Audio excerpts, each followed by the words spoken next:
dress, about the way you look, and those are all like polishing things.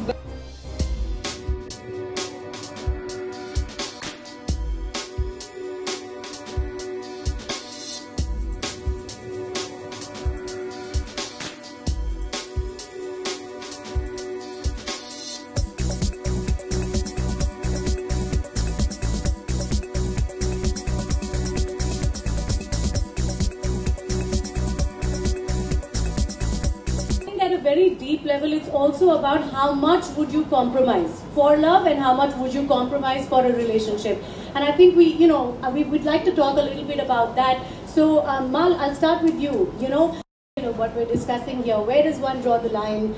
Do you put it all out there? Do you change yourself completely for someone?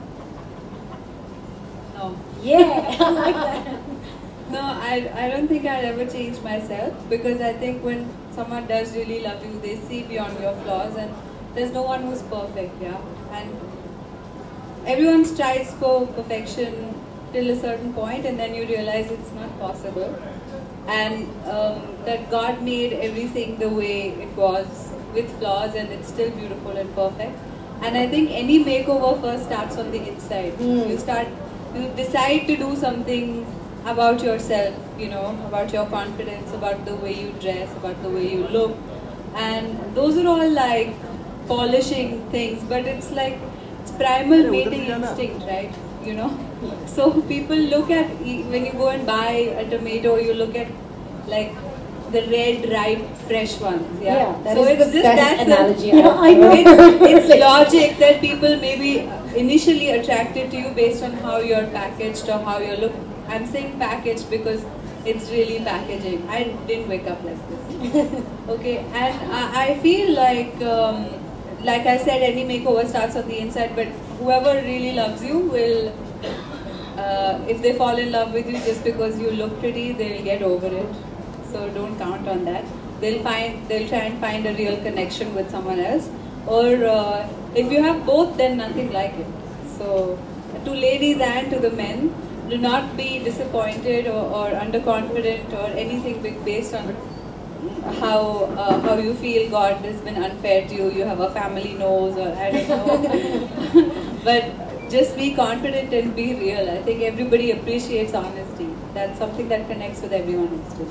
I've also noticed something that, and I think everyone would probably have. Babies are cute. Yes, that's true. See, all babies are cute because we were designed to be cute with our differences. Yeah, that's So true. I have a question for you, Tina. Yeah. For first of all, everyone has to give her a round of applause. I don't know if you know this, but aside from being a super successful TV personality, she's not only written a book, she's also a mom herself, which is incredible. And Tina, not very many people can carry that off.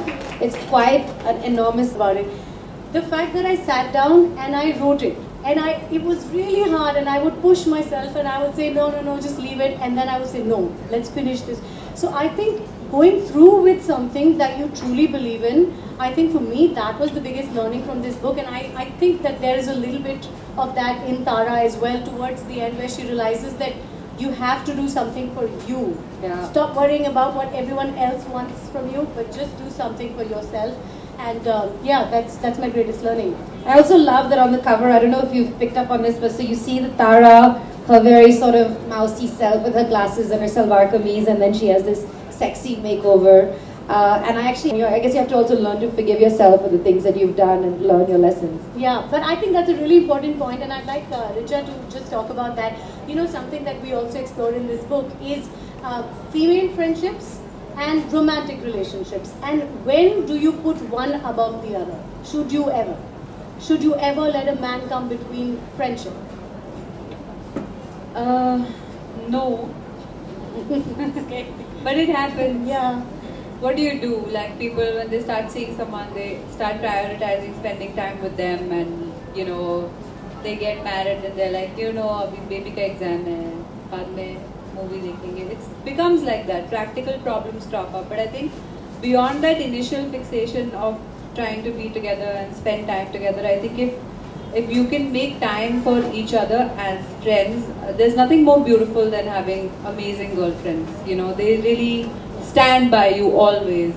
I mean, two of my friends from my school days in Delhi are in town, and I know I'm going to be seeing them. And it's like sisters I never really had.